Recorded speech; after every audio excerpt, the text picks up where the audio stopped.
If you mention Pepper mortgages online, you're going to have a small cohort of people who will insist that Pepper are not a bank, Pepper can't do this, Pepper can't do that, and the whole thing is a sham, and they're not entitled to sell properties or whatever.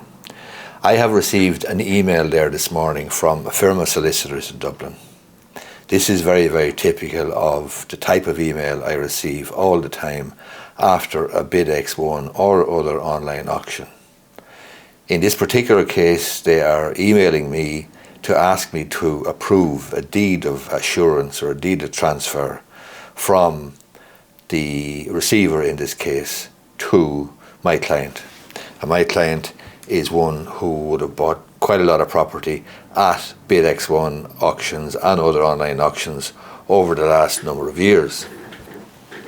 I'm looking at the deed of assurance here, and just for the sake of clarity, and even though I know I'm wasting my time, because the people who believe what they believe and believe basically in fantasy law are going to continue to believe in fantasy law, but I'm telling you what the reality is. So this deed of transfer that I'm being asked to approve, the only aspect of this, quite frankly, that I'm being asked to approve is the name of my client, is the name right?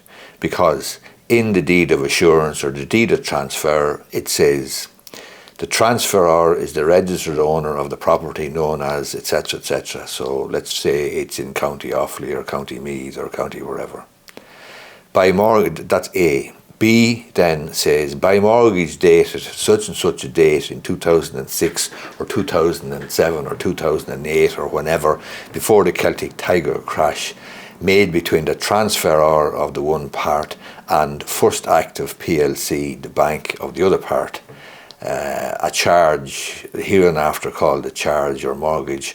It was provided that the transferor mortgaged and charged the property as security for all monies the payment was intended to secure. The transferor covenanted, in other words, promised that with the bank on demand to repay to the bank all the money. Money owing upon the security should become due and payable upon demand for payment being made by the bank by notice in writing in the manner therein stipulated, etc., etc. At any time after the money owing upon the security thereof should have become due and payable, the bank should have power by instrument in writing to appoint any person or persons to be a receiver. So this mortgage or charge has within it the power for the bank, First Active PLC, to appoint a receiver or receivers of the assets thereby secured and have that receiver sell the assets. So that's the original power of the bank on foot of the mortgage or charge.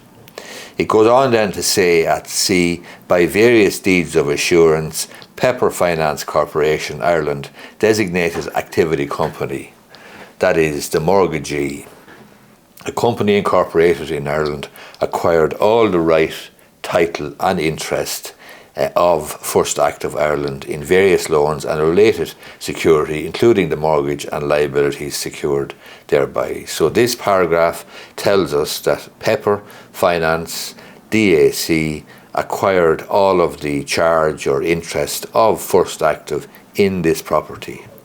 Then it goes on to tell us at D that by an instrument in writing, in other words a deed, hereinafter called the appointment, dated in 2023 or 2024 or whenever, the mortgagee, that is Pepper, pursuant to the powers in that behalf contained in the charge, appointed the receiver to be the receiver of the premises, which appointment was accepted by the receiver on such a date in 2023 or 24. So now Pepper, having bought the charge, have appointed a receiver. At E, paragraph E, it says the monies secured by the mortgage became payable by the transferor to the mortgagee. In other words, Pepper asked the registered owner, the original borrower, for the money prior to the appointment. The money wasn't paid and are still owing. And then at F, it says, pursuant to the powers contained in the charge, the receiver, on behalf of the transferor, has agreed with the transferee, that's my client, for the sale to the transferee, that's my client, of the premises at a price of whatever. And then it goes on to say, in pursuance of the agreement and in consideration of the sum of whatever paid by the transferee, etc., the receiver transfers the premises to the transferee. In other words, the receiver, on behalf of Pepper, who bought the loan from First Active, transfers the property to my client, and my client pays the receiver the money. That is how it happens, quite frankly, in the real world. This is absolutely bog standard, goes on week in, week out, all over the place with receiver sales, bid X1 auctions, etc. So this, to be clear, is a situation where a person borrowed money from First Active, was unable to pay, First Active sold the loan to Pepper, Pepper appointed a receiver has now sold the property at a bid X1 auction, my client has bought it. What's going to happen now? What will happen now is you'll just have the completion of the transaction in the normal way. My client will then will hand over the balance of the purchase money, whatever he agreed to pay at the auction. We'll pay the money, get the closing documents, we'll get the closing documents, and we will then go on to register his interest, the transfer of ownership, the change of ownership at Land Registry. So my client will then become the registered owner at Land Registry. He will pay the stamp duty first, and then we will apply to have him registered as owner at Land Registry. That Land Registry ownership then, when he's registered, that ownership or title is guaranteed by the state. And that's it. He can do with that property what he wants. He can live in it, he can let it out, he can sell it, he can improve it, he can, as I say, he can enjoy that property as he has a constitutional right to enjoy any property that he owns, and he owns this having bought it from the receiver, and that's a Pepper appointed receiver, Pepper having bought or acquired the interest in the original First Active mortgage or charge. This is, as I say, bog standard stuff, and still, unfortunately, there are a small number of people who will promote the fantasy, the misinformation that somehow Pepper don't have the right to buy the property or buy the loan, don't have the right to appoint a receiver, don't have the right to buy or to sell the property at a bid X1 auction or any other auction.